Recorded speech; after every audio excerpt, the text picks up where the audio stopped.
Fired up, definitely maybe the light way to put it, and they don't come more fired up than Locked On Razorbacks podcast host John Nabors. We're going to go back out to Fayetteville, where Nick was able to catch up with John. All right, we are now joined by Locked On Razorbacks podcast host John Nabors. John, as always, thanks for joining me to talk about things with Arkansas football, with Arkansas sports. It felt like about 2 months ago we were standing right around in this area talking about Sam Pittman and him not being the head coach and talking about that and what does that mean going forward. Who would they get? Now we know who they have.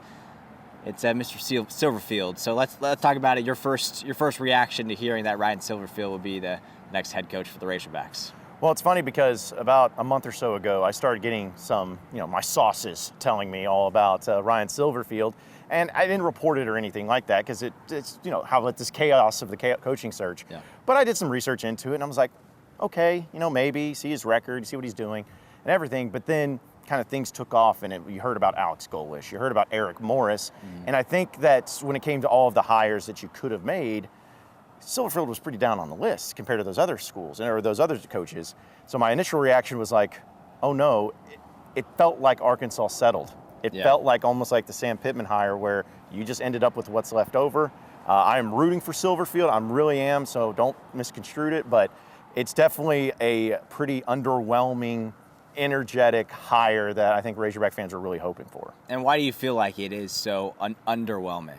Well, part of it is because of the reports that came out this past week about Alex Golesh. I mean, people see that and people run with it and they think it's true. And I don't blame fans for feeling that way. I mean, there was some legitimacy to it at least. And so you get your hopes up for somebody. And then when it's not that, you kind of get a little bit disappointed. But I think it's that. And I also think, again, when Razorback fans were looking at the grand scheme of things and they see about all these other jobs that are opened up and who they're fighting against and trying to be competitive in the SEC, on top of going 2-10 this year, you were hoping to get somebody that can really, you wanted somebody that everybody else wanted. And Silverfield, as much as I may like the guy, he wasn't in the mix for the Auburn job or the Florida job or the LSU job or Virginia Tech or any of these things. It's really just Arkansas. But Golesh, you were competing against some big schools. You were competing for Eric Morris. This just kind of feels like in recruiting where you get that 3-star recruit and you're like, well, who offered him? And you see none of the other SEC schools that you're going to be competing against offered him. And you're like, is it really that big of a player? Yeah. It's kind of the same thing. It's just you ended up with a guy that didn't seem like a lot of people were fighting over.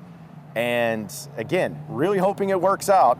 But that's maybe one of the biggest reasons why Razorback fans just aren't inspired right now. Do you have any insight or any thought on the reason why they weren't able to get Alex Golesh?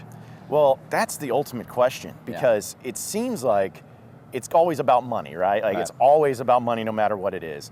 And we don't really know, at least at this point in time, the contract details in and out of what Silverfield's getting. Yeah. But we did get at least some details of what Golesh has gotten at Auburn and some raw, and it seems fairly competitive. It doesn't seem like it's this overwhelming amount you shouldn't be able to get to if you're an SEC school. Mm-hmm. So to me, it can't just necessarily be money. It has to go back to the funding of the program. What was it about Arkansas and what Golesh saw with Arkansas and Auburn? What drew him to Auburn more so than Arkansas? Yeah.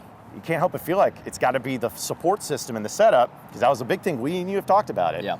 Hey, Sam Pittman wasn't set up for success. He wasn't set up to win a championship. Maybe, just maybe, some coaches are a little bit apprehensive of going to a program when the athletic director says those things, maybe because there's a lot of truth to it. Yeah. Okay. We talked some of the negatives. Let's lean on the positive to offer some optimism because it is there. Because if you take away all this Golesh stuff, you take away maybe some questionable things that people don't like about Hunter Yurachek, Silverfield isn't the worst coach in the world, the worst coach that they could have gotten. Actually, I'll ask you this first, and then we'll talk about Silverfield. Is this better than keeping on Bobby Petrino for another year? It at least sparks a debate. It really does. And it's just because you like to know what's familiar. And there's some familiarity with Bobby. People feel like, hey, if the funding is truly there for Silverfield, then maybe it was truly there for Bobby. And Bobby's a more proven head coach in some capacities. But as we know, you can't go 0-7. So, I mean, it's up for debate there. But I'm not going to just feels one way or the other strongly about it, I could see arguments for both sides. Yeah, and then looking at Silverfield's resume, I mean, this season Memphis didn't end up putting together a tremendous season. At one point, they were looking like a team that could make the college football playoff, and they lost their last 3 games of the regular season to finish 8-4. The 2 seasons before that, double-digit winning team, a good program that he helped continue to be good. It wasn't like USF with Golish and that he took from being really bad to really good. It was a program in which it was really good, and he maintained that success until he lost these last few games. So in my opinion, and I'll hear yours, but you take out those last 3 games, it's maybe not as bad of a hire as people maybe think it is right now. Yeah, I mean, listen, if you want to look at some positives, he's never had a losing record at Memphis. I mean, he's still got to win games, and he's at least done that. He had an 11-win and a 10-win season just 2 of the last 3 years, 8-win season this year. Yeah. He also was able to, this past season, beat Alex Golish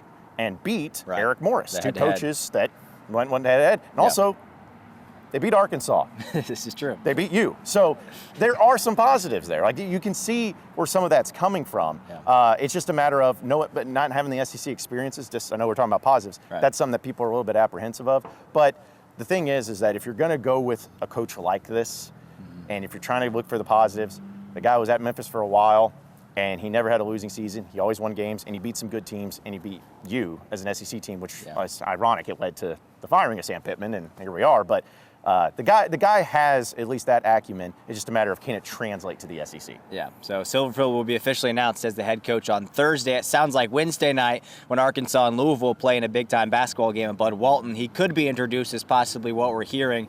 How do you think fans will react to, here's Ryan Silverfield, the new head coach of Arkansas football, when he's there in front of everybody instead of just these keyboard warriors, with all due respect? How do you think fans will actually react when they hear him, or fans are invited to this gathering that is on Thursday night when he's introduced as head coach? I think fans overwhelmingly will cheer for him, because even if you're someone who's very upset, if you're a Razorback fan that's mad about this, I don't blame you. I don't think you should be, ridiculed for that. But just direct your frustrations to the right area. Ryan Silverfield, you don't need to boo him. You don't need to have any issues with him. I mean, like I said, me or you could have applied for the job, and if we got the job and people were mad, I mean, are they mad at us or mad at the ones that gave us the job? So if you are critical, be critical of the right areas, be critical of the right people. But Ryan Silverfield, I think, will get a good, warm reception, because, as much as people are mad, people aren't inhumane in front of his family where they're just going to boo him off the court unless he says something terrible on a tweet or something about that, like about Arkansas or anything like that. So I think the fan reaction in person, if it happens at Bud Walton Arena for that game, will be a good one. But it's just a matter of, from then on out, how will it continue to translate? Yeah, you got to win games. That's a bit. Unfortunately, we got to wait a while for that to happen. But hey, transfer portal though will show a lot about the funding of this team and of this program. Because if they're going out and they're getting some big players, some big names out of the portal, I think that's going to tell us a lot about where the financial situation is for Razorback football. Yeah, and that's kind of the last question I was going to ask you that I'm sure he'll get asked on Thursday is, what's the first kind of big thing you want to see him do? You want to see him get some in-state recruits, because that's something apparently he might be good at doing. Do you want to see him retain a KJ Jackson or Braylon Russell, or throw those all away? What's kind of that first thing you want to see that can give you some confidence that, okay, he can be good at this? Well, it's ironic, too, because he's kind of known for being an offensive line coach, which he just went through that. Yep. But, it's about a staff first. Who's going to be his offense coordinator? Who's going to be his defense coordinator? What does that look like? And then it goes about to where you mentioned the quarterback situation. If it's KJ Jackson, great. But if it's somebody else, that's great too. Go get the ones you want. Like, go get the quarterback that you want, that you know you can win with. And I think that's got to be the main move of looking at the entire roster currently for the Razorbacks and seeing who do you want to stay, who do you not care if they leave, who do you want to have conversations with. Recruit the ones you want, and then just hit the portal hot and heavy, because that's what's about to happen. And it's going to be chaotic with signing day and all that stuff. We know that there's some in-state players that need to be talked to, which I know that's going to be interesting to see their reactions. There's a lot going on here, but the first order of business is you got to win the press conference, which is so cliche, but it's true. And then you have to just hit the ground running. I don't want to see him on Twitter. Like, I don't want to see anything about him. I want him to be zero dark 30, working in the lab, putting this team together, putting a staff together, putting a roster together, because you don't have much time to waste. Yeah, it seems like today there's a big conversation on Hunter Yurachek and the future of Arkansas's football program. Hopefully, by the time we get to Thursday, there's a little bit more positivity for this Arkansas football program, at least in the near future. John, thanks so much, as always, for joining me and talking some Arkansas football.